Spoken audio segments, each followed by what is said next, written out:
welcome everyone. This is lecture 3 of our 4-part lecture series on the history of Zionism. In today's lecture, we are going to be covering the period from 1948 until 1993. We have a lot to cover, so let's get started. Okay, so the first thing I want to cover today is what do we mean when we say Zionism after 1948? Because Zionism was a project to establish a Jewish state in Palestine. And of course, in 1948, the Zionist community in Palestine did, in fact, establish a Jewish state. And so when we talk about Zionism after 48, what we mean is in how does the state of Israel maintain Jewish domination? How does the state of Israel maintain its Jewish majority? And that is what we are going to focus on in the next 2 lectures. And so after the establishment of the state of Israel, Zionists outside of Palestine were sidelined. Chaim Weizmann, for example, who was based in Great Britain, he was offered a ceremonial role as president. So the locus of focus for the Zionist movement in significant ways shifted from a global movement that had centers in Europe to a movement much more focused on the state of Israel itself. The Zionist institutions in Palestine were transformed into the organs of the state of Israel. So, for example, the president of the Jewish Agency executive became prime minister. That, of course, was David Ben-Gurion. The Jewish National Fund was incorporated into the state apparatus. And all the key leaders in the Yishuv, the Jewish community in Palestine before 48, became the leaders of the state of Israel after 48. This, of course, includes the Haganah, the pre-state militia. This became the Israeli military, and it also consolidated the other militias in Palestine, especially the Lehi and Stern gangs. They were effectively incorporated into the Israeli military, and this process involved a number of violent confrontations, the most famous of which was Altalena, during which time the Haganah achieved dominance and forced the other militias to acquiesce to its control of the Israeli military. I want to talk a bit about the basic laws that were established by this new Israeli parliament in the early years of statehood. So, of course, these laws were passed in June 1950, before there was a citizenship law or a nationality law. And so in the first few years after the establishment of the state of Israel, there were discussions on whether or not the Palestinian Arabs that remained within the borders of the state would be offered citizenship. So just as the war had ended in December 48, military commander Elimelech Avner said, quote, "It would be best to deny the Arabs the right to vote entirely." In 48-49, the Israeli government, which you see here pictured to the right, this is the first Israeli Knesset, they discussed and debated offering Druze a citizenship, that is the Druze of the Galilee, this community of Arabic speakers who identify as Druze, but not the Muslims and Christians of Palestine. Because the Druze showed loyalty, they could potentially be offered citizenship. But of course, the Christians and Muslims showed no such loyalty to the state that had just ethnically cleansed 750,000 of their brothers and sisters. And so Palestinians were not offered citizenship, not until 52, which we'll get to on the next slide. And in 1949, David Ben-Gurion also sabotaged efforts to establish a constitution. And he even suspended debate around the topic because a constitution would obstruct, quote, legal flexibility that was still necessary for, quote, the mainstays of the state and its future, its security, Jewish immigration, Jewish settlement. So Ben-Gurion's view was, we need to be flexible. We cannot introduce any laws or any constitutions that would limit our ability to act in the ways that we want to. Of course, Israel has no borders as well. That's another thing that the state never bothered to define. Again, that was also for the same reason. The state wanted flexibility because everyone knew the 48 borders were temporary. The state had long sought after the rest of historic Palestine, which we'll obviously get to in the subsequent slides. In June 1950, the Israeli parliament then enacted 14 quote-unquote basic laws. These are laws that require a parliamentary supermajority to change. So in effect, they act as a kind of a constitution. And the goal of these laws was to, quote, establish the values of the state of Israel as both Jewish and democratic. And as one analyst once put it, the state was democratic to the Jews and it was Jewish to the Arabs. Shortly after the state was founded, it obtained recognition from both of the world's superpowers. And you see here, pictured to the right, Ben Gurion meeting with U.S. President Harry Truman. And then you see here pictured as well to the right, a truck with the faces of Soviet leaders Lenin and Stalin on it at a Labor Day parade held in Tel Aviv in 1949. And so shortly after the establishment of the state, it gains recognition. Both the U.S. and the Soviet Union follow up with political support as well as a diplomatic recognition. And the Soviet Union also provides vital military shipments to the newfound state. In 51, the American Jews and other Jews abroad, they start to buy Israel bonds, which constitute almost half of the country's development budget. So you start to see world Jewry rally around the Jewish state, and that support only strengthens in the subsequent decades. By 1950, Israel passes its quote-unquote law of return, which grants every Jew in the world the right to immigrate to Israel. And then it passes the nationality law in 1952, which grants them citizenship. But as we previously stated, 80% of the Palestinians that remained within the borders of the state of Israel, we're talking 150,000 people or so, they were not granted citizenship until July 52, some 4 years after the state was established. And in fact, some 60,000 Palestinians did not receive their citizenship papers until the early 1960s. Of course, that was not the case for Jews, who would receive citizenship immediately upon moving to Israel within a few weeks or a few months. This question arose that then, what is a Jew? Who is a Jew? Because, of course, the law of return did not define who a Jew was. This was part of Israel's longstanding policy of retaining flexibility. And so the definition of who a Jew was and who a Jew was not would be deferred to subsequent legislation and judicial review. And in fact, and the matter was not resolved until 1970, when the Supreme Court of Israel defined a Jew as anyone with a single Jewish grandparent. Of course, traditional Jewish authorities defined a Jew differently. They defined a Jew as anyone who is born to a Jew according to Jewish law, and thus has a Jewish mother, or converted to Judaism through an Orthodox conversion process. And even to this day, there's a great debate in Israel around these conversions that are performed by rabbinical authorities of other sects, be them conservative, Reconstructionist, Reform, etc. And those Jews who convert through those other sects are actually not recognized by the state of Israel as Jewish, and thus they cannot move to Israel under the law of return. Let's talk about the question that is going to be the focus of this lecture, obviously, is how do you maintain a Jewish state with a Jewish majority in a land that has so many Palestinians? And over the course of the first 18 years of statehood, from 1948 until 1966, the Israeli government imposed military rule on the 150,000 Palestinians that remained within the borders of Israel after 1948. This meant that Israeli police could place any Arab in a military detention camp for up to a year, and that period of time was actually renewable indefinitely.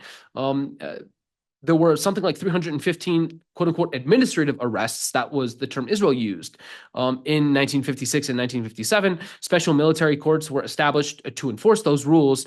And of course, the Israeli government and the Israeli courts rarely interfered with Israel's security forces' decisions.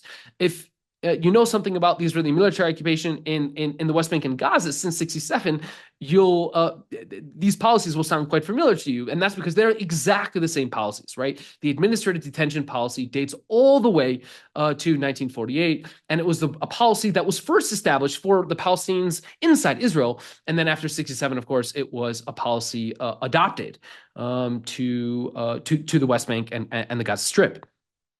Israel restricted freedom of movement via checkpoints and permits required to pass them. Hundreds of Palestinians without travel permits were arrested and imprisoned every month. In 1949, only 7% of Nazareth's 1,300 people who were working in Haifa before the war had permits to return to their jobs after the war. By 1956, only 13% of the 6,000 some residents of Al-Fahim had permits to work outside their village.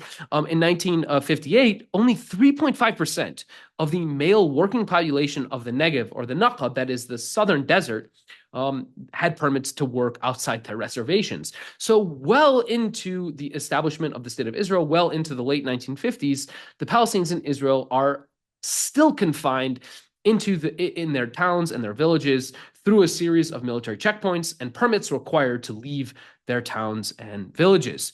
The Israeli military could also shut down roads. They could confiscate a home or a building or land for quote unquote security reasons.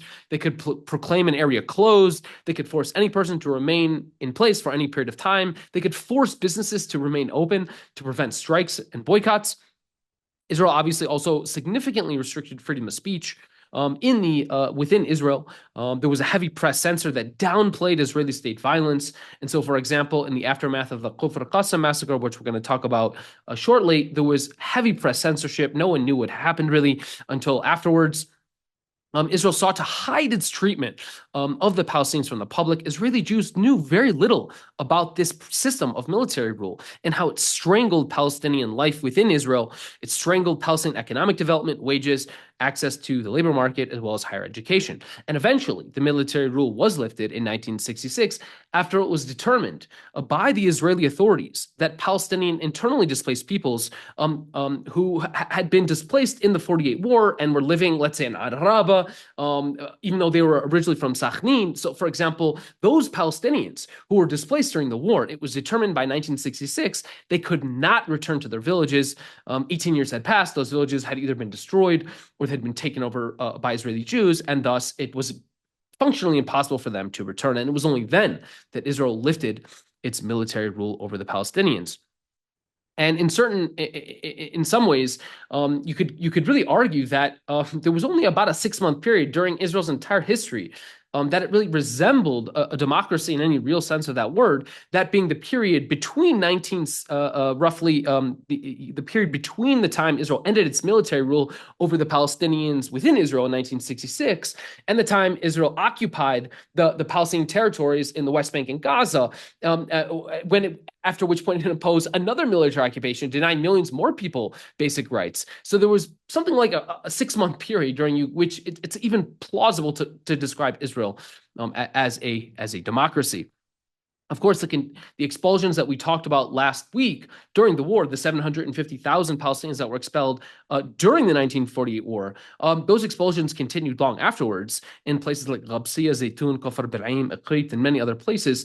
In some cases, residents were told that if they would leave their village for 2 weeks, they would be allowed to return back. Of course, they were not allowed to return back. And in one case, Raja Shahada took the case to the Supreme Court, and he actually won. And the Israeli Supreme Court ordered the Israeli army to enforce the ruling and to allow these Palestinians from places like Biraim and Ikrit to return to their villages.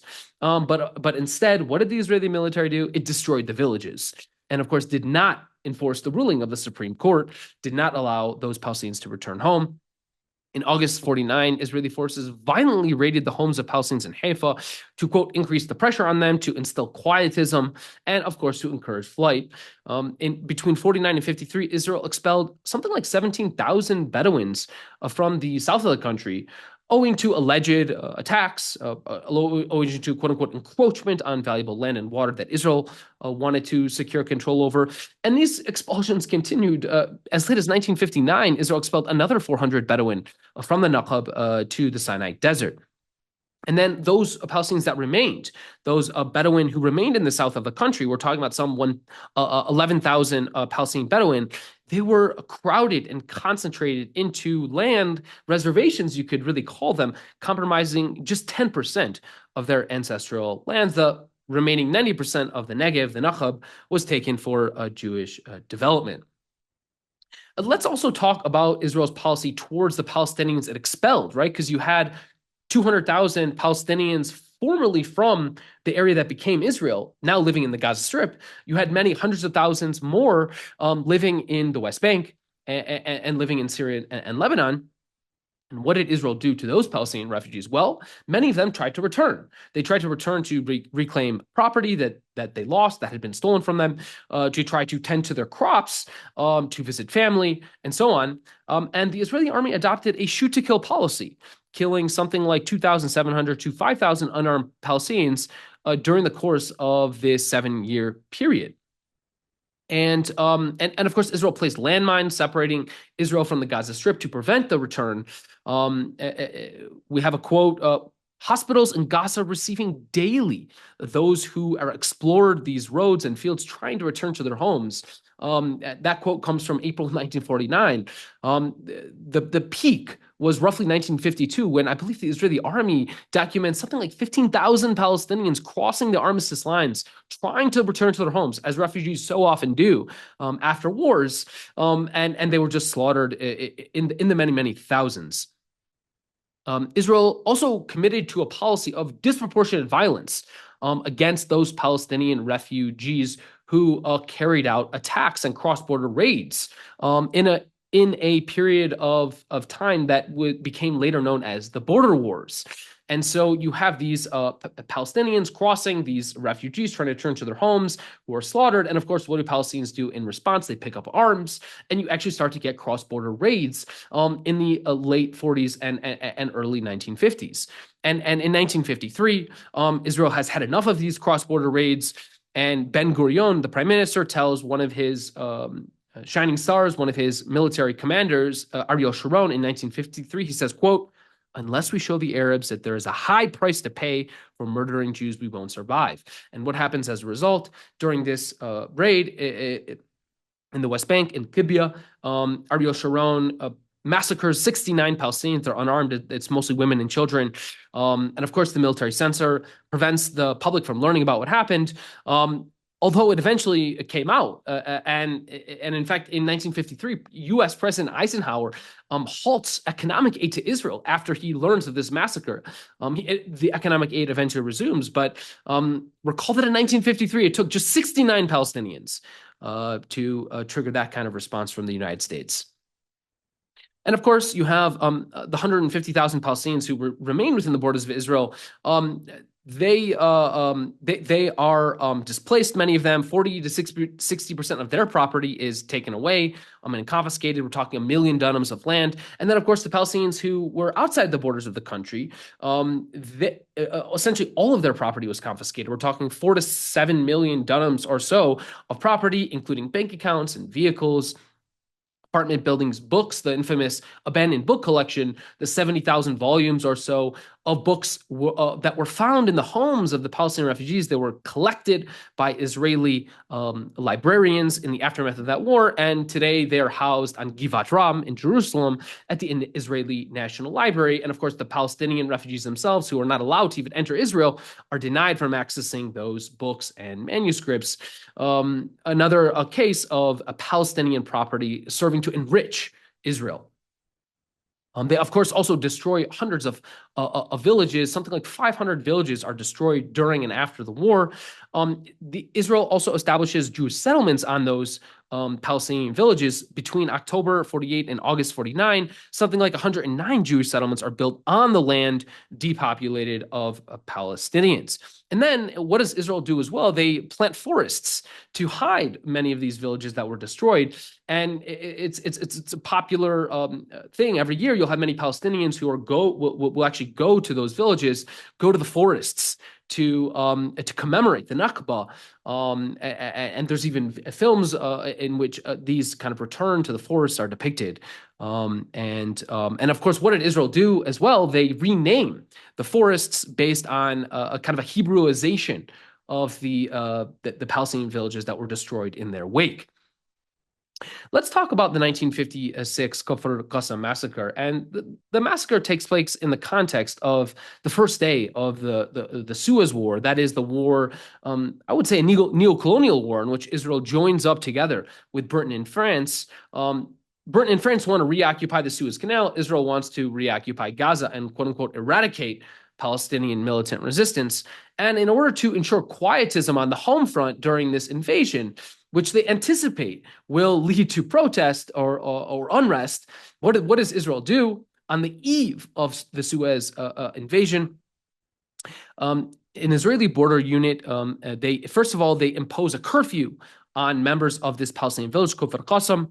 And of course, the villagers are not made aware of the curfew. And so they're returning late at night to their village. And this Israeli border unit shoots and kills 49 members of that community, mostly women and children, returning to the fields. And just slaughters them. And we have evidence that came out, obviously, always decades later, but the evidence has now come out that this was premeditated. Commander Shmuel Malinki ordered his soldiers, quote, "It is desirable that there be a number of casualties." Multiple sources revealed the order was handed down from senior members of the government, quote, "without the senior ranks saying anything explicit that might seem like an order." They were aware that they were ordering their rank and file military police to carry out a massacre. Prime Minister Ben-Gurion actually expressed solidarity with the murderers who were later compensated for their 2 to 3 years that they had to spend in prison with official appointments after they were released from prison. In one case, the convicted murderer Gabriel Dahan was placed in charge of Arab affairs in the city of Ramleh and Lid. And then, of course, Israel occupies the Gaza Strip beginning in October 56 and occupies it for about 4 to 5 months until March 57. What does Israel do during this period of time? Well, with the goal of, quote unquote, eradicating Palestinian militant resistance, it enters Khan Yunis on November 3rd, rounds up all the men above the age of 15, lines them up against a wall and executes them. Something like 150 to 250 Palestinians were executed on that day in Khan Yunis. A week and a half later, they go to Rafah, do the same thing in Rafah, executing about 111 men there. And in total, over the course of the 4 to 5 month occupation, Israeli forces kill about 1,000 Palestinians in the Gaza Strip. And in fact, during this period of time, you have indications from Ben-Gurion when he's told that in response to these massacres, the Palestinians in Gaza are not fleeing. They're not leaving their towns and villages. He's shocked. He said, wow, the Palestinians are not doing what they did in 48, right? Because one of the goals of these massacres was to inspire flight, was to inspire fear. Israel wanted the Palestinians to leave Gaza during this period. And in fact, we know this because Ben-Gurion even set up a committee during this 4-month period to review proposals for how to depopulate the Gaza Strip. But of course, what happened in the end was U.S. President Eisenhower issues a very stern warning to Israel, ordering Israel to withdraw its forces from the Sinai Peninsula and the Gaza Strip, or else it will not only cut off aid, but it will sanction Israeli leaders. And that leads Israel to withdraw from the Gaza Strip in March 1957. Let's talk a bit more about the Judaization programs Israel pursued in the Galilee in the 1950s. Remember, the Galilee is still vast majority Palestinian Arab. You can see here pictured in this chart to the right. In many areas of the Galilee, you have 60, 70, 85% plus Palestinian. I mean, this is obviously a problem for Israel because Israel wants to create Jewish majorities everywhere in the country. Wherever you have Palestinian majorities, you have essentially what Yosef Nachmani and Yosef Weiss call a threat, the Arab threat, which needs to be minimized. And because these concentrations of Arab populations, they could form nucleuses of Arab nationalism within the Jewish state. So this needs to be prevented. And so what does Israel do? In 1955, it confiscates 74,000 dunams of land, much of it owned by Palestinians in the central Galilee. In 1959, Israel takes over an area near Baqa al-Gharbiyya in the triangle, this area in the north in the Galilee that is predominantly Palestinian. They take it over for army maneuvers, and this is always the ideal reason that Israel provides whenever it wants to confiscate Palestinian land, whenever it wants to effectively violate the rule of law and take over land. They always do it in the name of security, and the reason is simple. That's because Israel's courts rarely, if ever, challenge land theft when the reason provided is, quote unquote, security. Let's talk a bit more about Zionism and the different strains of the within the Zionist political parties in Israel from 48 to 67.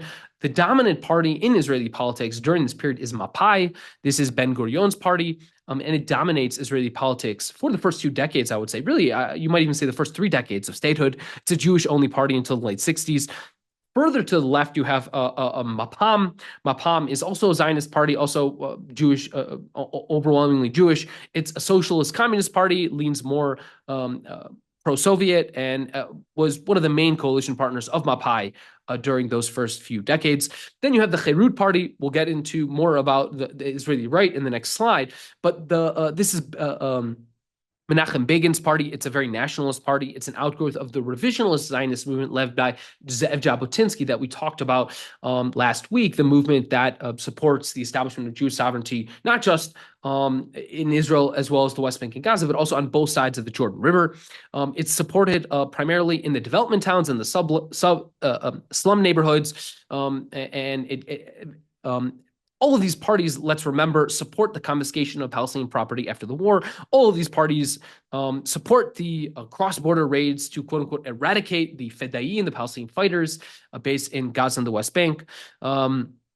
All of them support military rule over the 48 Palestinians, including Mapam, although some members, you could say the most leftist members of the most leftist political party in the state of Israel oppose military rule. But it was effectively a consensus within the Zionist spectrum that the Palestinians should be subject to military rule from 48 to 66. Let's talk a bit more about the Israeli right. This party is of course led by Menachem Begin after 1948, and Cherut, you could say, it's really a one-issue party. That issue is expanding Israel's borders, both within historic Palestine, in other words, to expand Israel's borders to take over Gaza and the West Bank. That was part of the platform of Cherut's party in the 50s and 60s. But also to expand the state to the east bank of the Jordan River, that is to say, the state of Transjordan. And you see here pictured in this flyer, this Cherut poster from the 1950s, a kind of a triumphal arch through which you can see industrial plants. On the upper right of the part, you see the emblem and the map that shows both Palestine and Transjordan that the Irgun and then, of course, later the Cherut party claimed as Jewish land, as destined to be under Jewish control. In 1963, Ben-Gurion actually likens Menachem Begin to Hitler in a comment he makes, saying Begin is, quote, willing to exterminate all the Arabs for the sake of an undivided land of Israel. But during this period of time, Cherut is a minority party. It's of limited importance. It receives only 11.5% of the vote in 48 and then had only grown slightly by the 1960s. One of the key developments in Israel throughout the 40s, throughout the 1950s, really, is this mass immigration that you get from the Jews, first, of course, from Poland and other parts of Eastern Europe who migrate in 1949. You have a couple 100,000 that migrate from Eastern Europe in the aftermath of World War II, in the aftermath of the Holocaust. All of these displaced persons, many of them wind up in Israel. And of course, the Jewish Agency thought they deserve better absorption conditions than Jews from Muslim and Arab countries. And so rather than putting them in transit camps, which is where they put the vast majority of the Arab Jews, instead, the Jews from places like Poland are, the government seeks to put them in hotels and permanent housing, including apartments that were originally allocated for immigrants from the Arab countries. And then from 48 to 56, you get 450,000 Mizrahi immigrants. These are Jews from Muslim and Arab countries, stretching from Morocco all the way across North Africa, and then obviously including the Jews of Yemen, the Jews of Iraq, the Jews of from Lebanon and Syria, and so on and so forth. These Jews are put in effectively transit camps that are fenced in tent cities that turn to mud with heavy rain. The new immigrants spend their time waiting in line for showers, for bathrooms, for food, stripped of their privacy. Camp police ensured no one was even to leave the migrant camps. And you even have a quote from an Israeli parliamentarian in the early 1950s, basically saying these camps resemble concentration camps. You see here one of them pictured here to the right, known as the Ma'abarot in 1950. This brings us to the June 1967 war, during which Israel conquers the Sinai Peninsula from Gaza. It conquers the Sinai Peninsula and Gaza from Egypt, the Golan Heights from Syria, and it conquers the West Bank from Jordan. Israel annexes the Golan Heights not until I believe the early 80s. They annex Jerusalem immediately, and then they applied military rule over Sinai, the West Bank, and Gaza. Most of the divisive issues of the conflict today, occupation, borders, settlements, resources, Jerusalem, although not refugees. That dates to 48, but most of the other issues are a result of this war. After the war, when asked if Israel could absorb the Arabs now under Israeli occupation, Defense Minister Moshe Dayan said, quote, "Economically we can, but I think that is not in accord with our aims. It would turn Israel into either a binational state or an Arab Jewish state, and we want to have a Jewish state." And then Israel, during and after the war, makes something like 250,000 Palestinians in the West Bank homeless, refugees. They expel them from their homes. And then about 45,000 in the Gaza Strip. They make refugees during and after the war. Now, there was a particular focus on the Jordan Valley. Something like 88% of Palestinians were displaced from the Jordan Valley, including emptying out entire refugee camps of Aqaba, Jabra, and Ain Sultan. Israel bombs these areas using napalm in its destruction of Imwes, Beit Nuba, Habla, El Boruj, Jiflik, and many other parts of the West Bank. These are areas both on the border between the West Bank and Israel, as well as on the border between the West Bank and Jordan. Wherever there are border areas, Israel wants to destroy everything, and that is exactly what it does. And then over the course of the next few months, Israel organizes buses for hundreds of thousands of Palestinians, effectively pushing them and incentivizing them, even offering them bus rides to the West Bank, from the West Bank to the Jordanian border. The final point I would make here is that about 13,000 Palestinians who were outside of Gaza or the West Bank, they just happened to be outside during the war, during the June 1967 war. They're not allowed to return after the war. Why? Well, they are of the incorrect ethnicity. And then in the weeks after the war, Israel proceeds to raise the Maghrebi quarter of Jerusalem's old city, leaving 650 people homeless. The Israeli cabinet decides in just the weeks after the war's end that it would eventually annex the Gaza Strip once the number of Palestinian refugees there would be significantly reduced by transfer to other locations.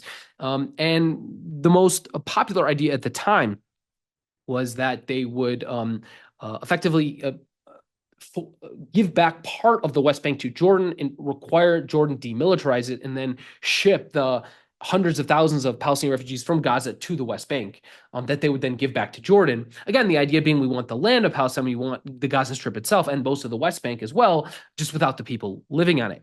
And of course, that's the reason why the Jordan Valley was such coveted land, and why Israel also declared on June 19th, 1967, that it planned to also annex the Jordan Valley, that Israel's eastern border would now be the Jordan River Valley, again, because its landmass was expansive, its location was strategic at the border, and of course, most importantly, its Palestinian population was quite small, especially after so many of the Palestinians living in that area were expelled during the war. The Jordan Valley was a godsend, right? It checked all the boxes for Israel, and that is why it chose to annex it in June 1967.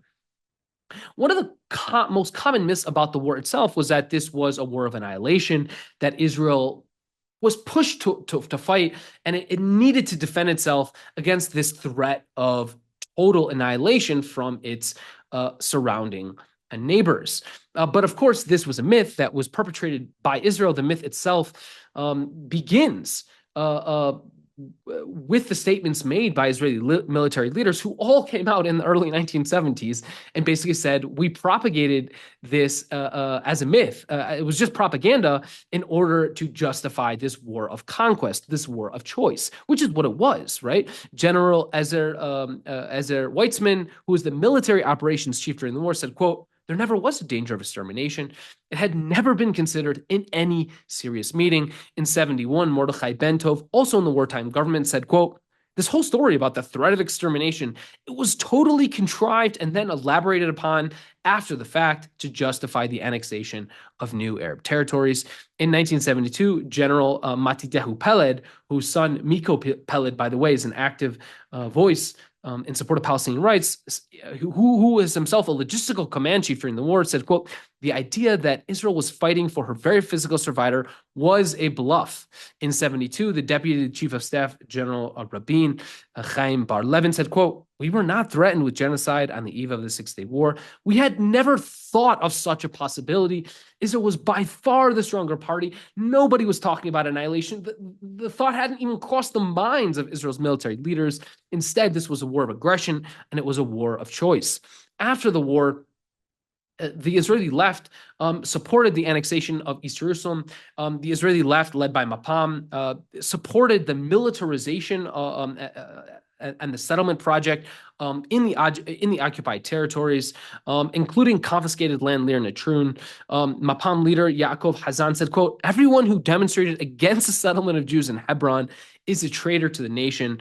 So on the left and the right, the mainstream left and the mainstream right supported annexing parts of the West Bank and supported the expansion of the Israeli settlement enterprise. There were, of course, dissenting voices, as always, including Yeshayahu Leibovitz, who said the 1967 war would turn Israel into an instrument for the violent domination of another people. Israel would now become the persecutor rather than the persecuted. But again, I think the important point to remember here is that there was a consensus on both the left and the right to assert Israeli control from the river to the sea, and the Israeli government dropped the green line, that is the line separating Gaza and the West Bank from Israel. They dropped this line from official publications, deleting it from school textbooks and maps. The 1967 war was portrayed in Israeli textbooks as an act of liberation, enabling a return to Judea and Samaria, where our patriarchs and matriarchs lived, where the kingdom of David and Solomon was established. And in fact, the Likud platform officially called for the annexation of the West Bank and Gaza, calling for total Israeli sovereignty between the river and the sea. The Judea and Samaria will not be handed to any foreign administration. And I just want to talk briefly here about Israeli perceptions of the Palestinians during this period. The most infamous quote of this period is perhaps the one made by Golda Meir, I believe it was 1971, in which she says there was no such thing as a Palestinian. And then in the interview where she says this, she actually pulls out her British mandatory passport, where she is described as a Palestinian. The British actually, in 1925, when they established the citizenship law, they actually say all of Palestine's citizens, Jewish, Muslim, and Christian, are Palestinian, and they need to say this because the term had already come into use to describe the Arab population as Palestinian. They co-opt it and use it to describe all of Palestine's inhabitants, and then, of course, Golda Meir embraces that British co-optation and says she was the real Palestinian. But of course, there were no other Palestinians. There were no Arab Palestinians. In 1978, the peace treaty between Menachem Begin and Egypt insists on calling Palestinians Arabs of Israel rather than Palestinians. In official Israeli publications, they'll never be called Palestinians. To this day, you have Haaretz, the Israeli newspaper, apparently does not like to call the Palestinians within Israel as Palestinians. They're always called Arabs. This idea that they're Arab, they're not Palestinian, is used, and in order to prevent the development, the national consciousness of Israel's Arabs as Palestinians. Israel does not want that. That Israel does not want them to identify with their Palestinian brothers and sisters in the West Bank and Gaza as part of this long-standing policy of divide and rule, even at an intellectual level, even at a discursive level. Zionist publications describe areas as fanatical, hate-filled, anti-Semitic. Israeli textbooks erase Palestinians from the texts. They are presented as violent or primitive. Let's talk about Israel's occupation of Gaza and the West Bank. So in the late 60s, Israel openly discusses ethnically cleansing Gaza, as they did in the 56 occupation. In November of 67, Yosef Weitz, he advocates for expelling Gaza's refugees to the West Bank. We talked about that a bit. But then Israel actually carries out a program in the first 3 to 4 years of its occupation of Gaza to try to compel Palestinian refugees in Gaza to leave. And in fact, it appears to be successful. In the first few years, they expel about 32,000 in 68, and then tens of thousands more in 69 and 70. And they open up Israeli agencies in the Gaza Strip whose purpose is to compel Palestinians to leave. They offer them one-way tickets to Paraguay and Brazil and Libya, promising them farmland, paperwork, and jobs abroad. But of course, in many cases, these offers went unfulfilled. And in one case, you had a Palestinian who was promised certain job opportunities I believe in Paraguay in 1970. In 1970, those promises are broken, and he carries out an assassination. I believe he's attempting to assassinate the Israeli ambassador. Instead, he kills the secretary to the ambassador in 1970, and this puts an abrupt end to Israel's plan to depopulate the Gaza Strip. Effectively, what Israel realizes is that they cannot compel any significant number of Palestinians to leave. Palestinians are not prepared to give up on their sources of livelihood, their homeland, their family networks, and so they abandon this strategy. But of course, they do not abandon the broader goal of trying to depopulate Palestine of Palestinians. And one of the key ways they do this is by revoking the residency of Palestinians in Gaza and the West Bank who leave Gaza and the West Bank for a period of 3 years or more. And that amounts to some 250,000 Palestinians are revoked of their rights to be occupied Palestinians from 67 to 94. After the failure of the resettlement plan in 70, Israel decides in 1971, well, if we can't compel them to leave through carrots, well, why don't we compel them to leave through sticks, which is exactly what Israel does in 71 when it forcibly expels 12,000 family members of suspected fighters.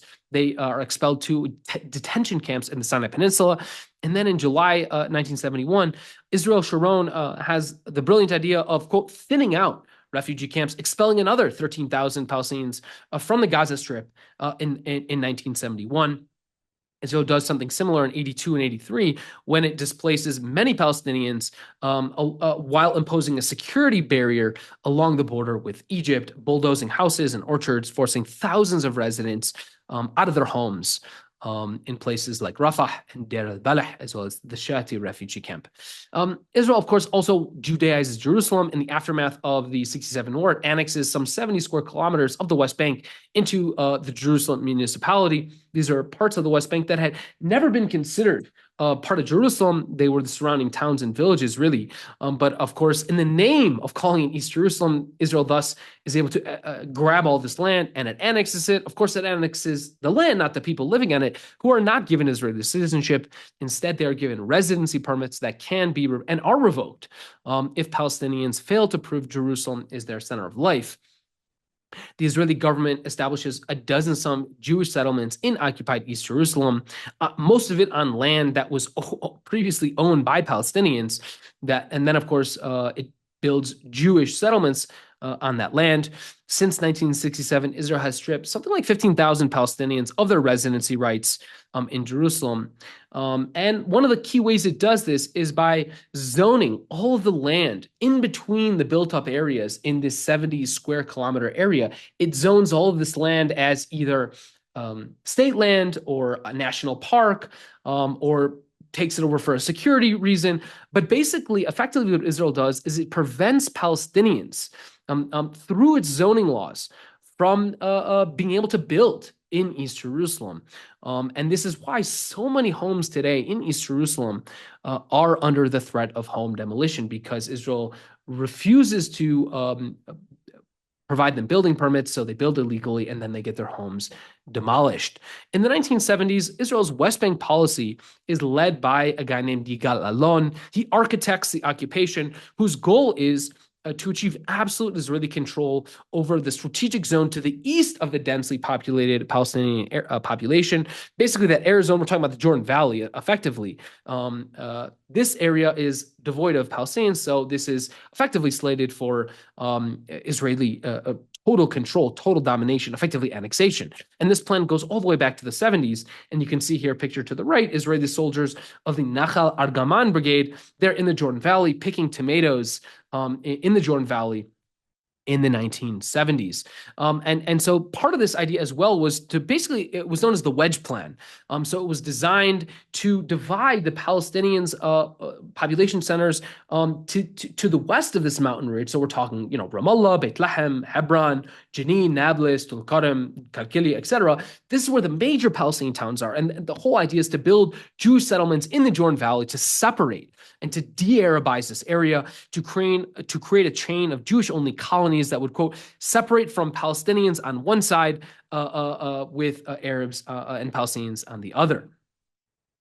In 1971, what I want to emphasize on this slide is that this is a project of both the Israeli left and the Israeli right. Of course, the Israeli left is still in power in the 1970s, and Israeli Labor Party Prime Minister Golda Meir supports quiet settlement expansion. Of course, you have to do it quietly. And what were Israeli ministers doing at the time? They were going on media roadshows in the new settlements, and this angered Golda Meir. She said, quote, "Before we move forward with our discussions," she says this in a cabinet meeting in 1971, quote, "there's something I'd like to ask. It was our habit that for anything that has to do with the settlements, outposts, land expropriations, we do so simply and do not talk about it." And in the 1970s and 80s, Shimon Peres also supported settlement expansion, believing settlements provided added security. In 76, Prime Minister Yitzhak Rabin believed Israel should build settlements to control land in sparsely populated areas. He supported settlement in the Jordan Valley and in Jerusalem, although he did oppose settlements in Hebron. So this was, you could say, the Israeli left. The Israeli left overall supported settlement expansion in the occupied territories, including in places like Jerusalem and the Jordan Valley. And you could say the far left, or you could maybe call it the practical Israeli left, opposed establishing settlements in densely populated Arab cities like Hebron, again, because they posed a demographic threat, not because there was anything immoral or unethical about building settlements in occupied Palestinian land. This brings us really to the rise of the Israeli right. In 1977, after 30 years of rule by the Israeli left, the Likud party finally wins an election, and you see here the results of that election. And the results of the subsequent elections in 77, 81, and 84. And you can see the Likud is growing in strength, 43 seats in the 77 parliament, 48 in the 1981 elections. And the reasons were internal, as they always are. This is the Zionist left debating the Zionist right, having to do with internal Zionist issues, having nothing to do with the Palestinian Arabs. The debates were about economic policy and scandals and corruption. The Labor Party was perceived to be the party of the establishment, the party of the elite, whereas the Israeli right was perceived to be the party of the disadvantaged. It was heavily dominated by Arab Jews from Arab and Muslim countries. 50% of that community supported Likud. And of course, Likud was hawkish towards the Arabs, insisted on total Israeli domination in the West Bank and the Gaza Strip. And you can see here the chart depicting Israeli settlement growth, which is slow in the 70s, but dramatically accelerates in the 1980s. You get a 3xing of the settler population in just the 6 years that led up to the outbreak of the First Intifada in 88. This is a period of time during which Likud is dominating Israeli politics, and they just go on a building frenzy, dramatically expanding Israel's control of the West Bank and Gaza. And it's important to emphasize here that the pitch to move to these settlements was economic. And it was a pitch that you could buy a home just 5 minutes away from Kfar Saba, which is the outer zone of the Tel Aviv metro area. It's, of course, in the Palestinian-occupied West Bank, but you could buy a home. You'd have a larger property at a lower price with better schools and a bigger backyard.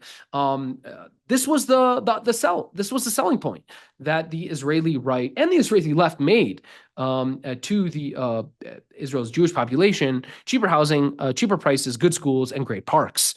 By the mid-1990s, the settlement enterprise had, quote, radically altered the human geography of the region, and a new political landscape had ensued. I want to briefly talk about kind of Israel's occupation policies, right? Because Israel is occupying Gaza and the West Bank for 20 years leading up to the First Intifada that breaks out in December 1987. And during this 20-year period, Israel is killing 32 Palestinians every year for 20 years. They're detaining on average 25,000 Palestinians every year for 20 years. Something like a quarter of the Palestinian adult male population sits in prison at some point during this period.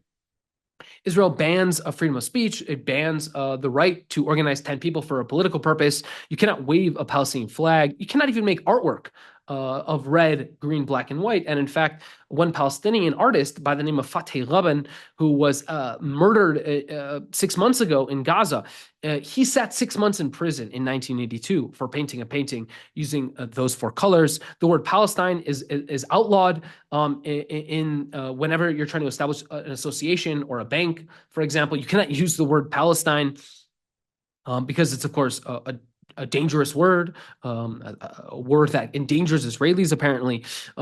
Israel also censors education, censors textbooks, newspapers. You have a tight military censor. Anything published in the occupied territories must be approved by the Israeli military censor. They ban 1,600 books. Faculty at the universities are required to pass oaths declaring that they do not support the PLO, the Palestinian Liberation Organization.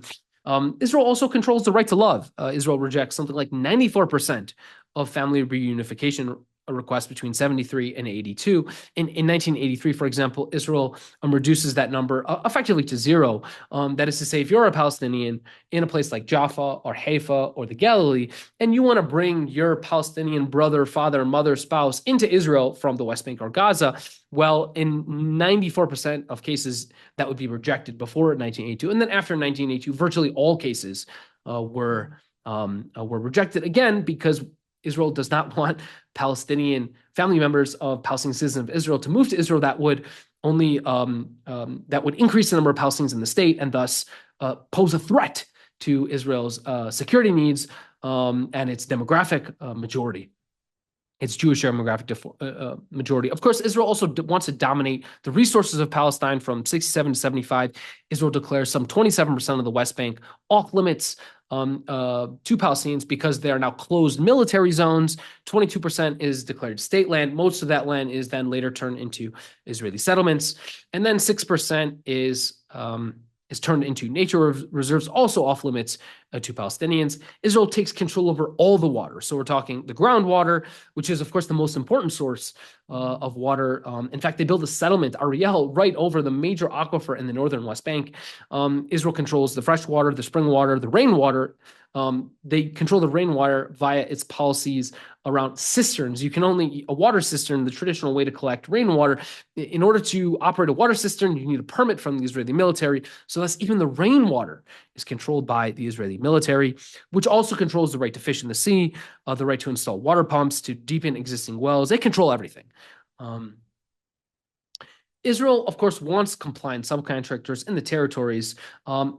And you could say Oslo is really the ultimate realization of this goal, but Oslo has its antecedents in Israel's policy of propping up these organizations known as the village leagues, which Israel introduced in 1978 in the aftermath of the 1976 elections in the territories, during which time pro-PLO candidates won sweeping elections across the board. They won 60% of mayor races and 75% of municipal council seats in the occupied territories were won by candidates who openly embraced the PLO, the organization that Israel, at the time at least, deemed to be its major adversary. And so what does Israel do? It does not want candidates that are defiant or resistant. It wants Palestinian leaders who are compliant, who will do what they're told by the Israeli military. And so what does it do? In 1978, it establishes the village leagues. These are figures from rural areas who oppose the PLO, who will do what they are told by the Israeli military. And so Israel gives them weapons. It grants them authority to issue travel and building permits, civil service jobs. Israel refuses aid to the elected representatives of the Palestinian people, but then, of course, gives aid to these unelected village leagues. By the mid-'80s, they were perceived to be just another a branch of Israel's security apparatus. They effectively began to form espionage gangs, reporting into Israel's secret police. By 1988, they ceased to exist. Now, in the remaining 10 minutes or so, let's talk about the development of Israel's treatment towards the Palestinians within its borders, within its 48 borders, rather than its 67 borders. So within the 48 borders, Israel in 1965 adopts a law called the National Planning and Building Law, rendering illegal dozens of Palestinian Bedouin villages, mostly in the south of the country, most which had long predated 1948. In fact, many of them had long predated the existence of Zionism as a movement. In 1976, you have the Koenig Memorandum, which describes Palestinians in Israel as, quote, a demographic cancer. Those are the words issued by a report, an official Israeli government report. Israel in 1976 announces plans to confiscate 20,000 dunams of land between Sachnin and Araba in the north to Judaize the Galilee. Palestinians protest. In response, Israel kills 6 and injures hundreds. Those protests later became known as Land Day and are celebrated every March to this day. In 1977, Ariel Sharon ordered the construction of dozens and dozens of Jewish settlements in the north.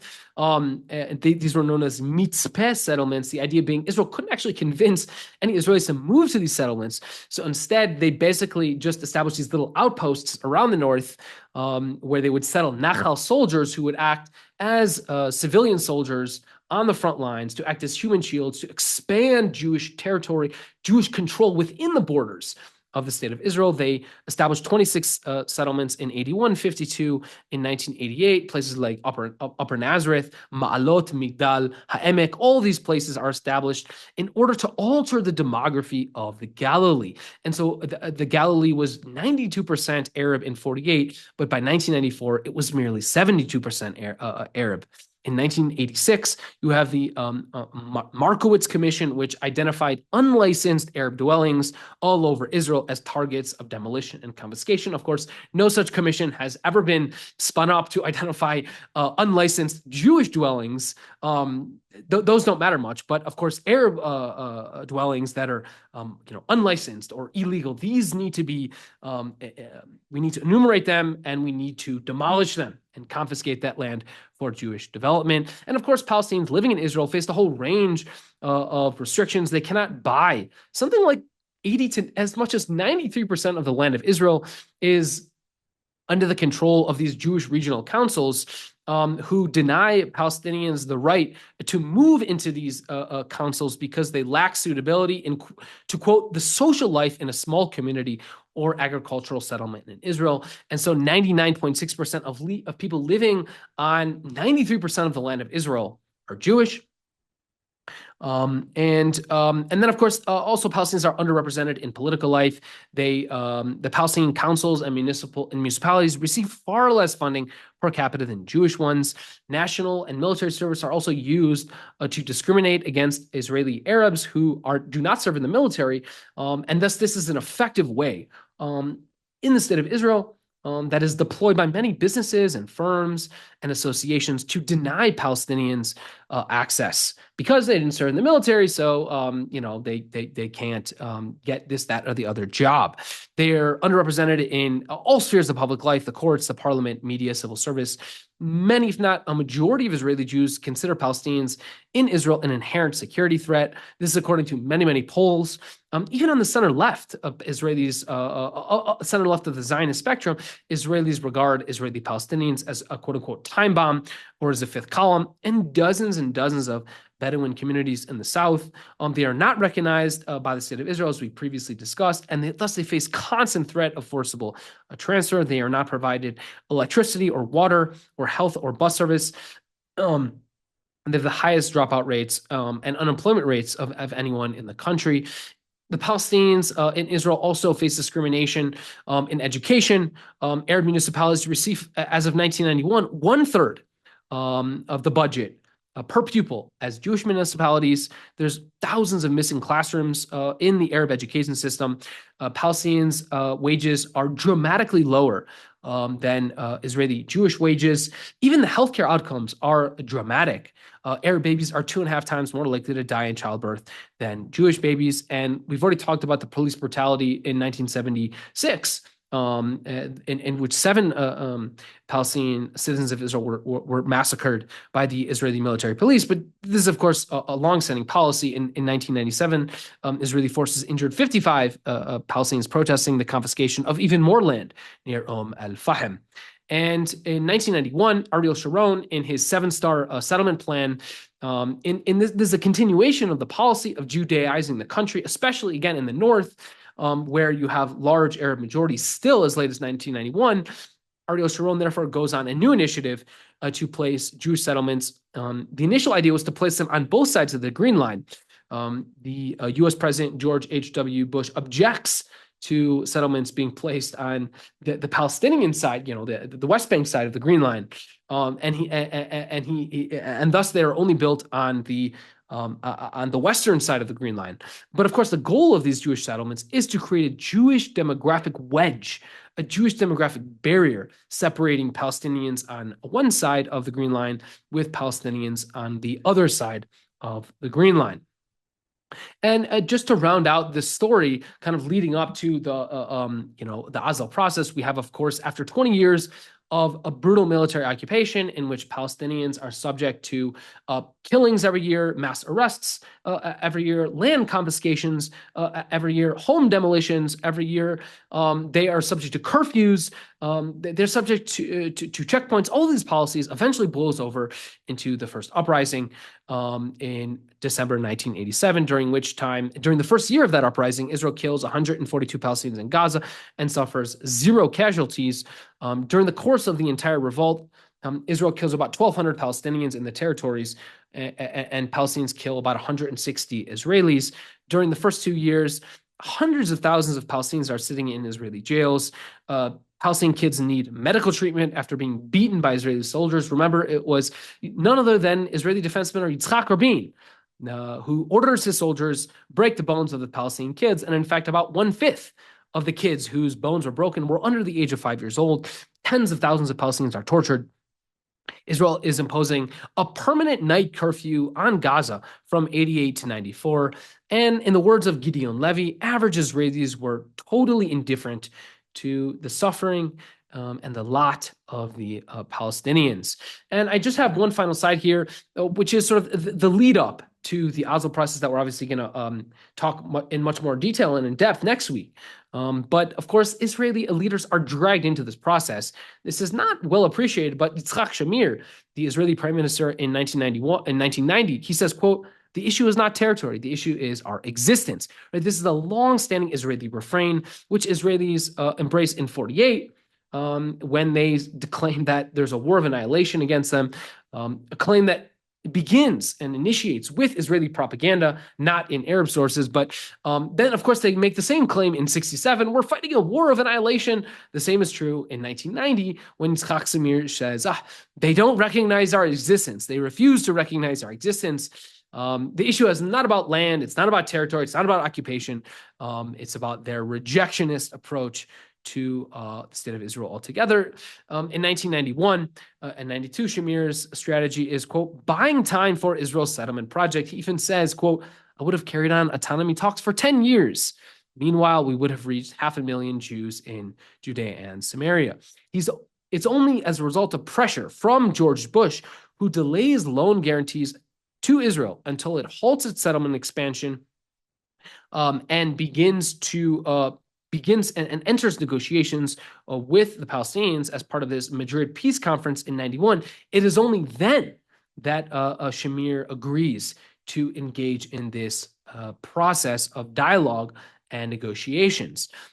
In the early 90s as well, Yitzhak Rabin also is resistant and hostile to this. He proposes actually a physical barrier to divide Israelis from Palestinians in the early 90s. In 1992, while he's campaigning for prime minister, he promises to, quote, keep Gaza out of Tel Aviv, saying in one unguarded moment, he even says, quote, "I would like to see Gaza drown in the sea." Thank you all so much for attending this lecture. I will hopefully see you next week, same time and same place, to talk about the period 1993 to the present. Thanks again and have a great day.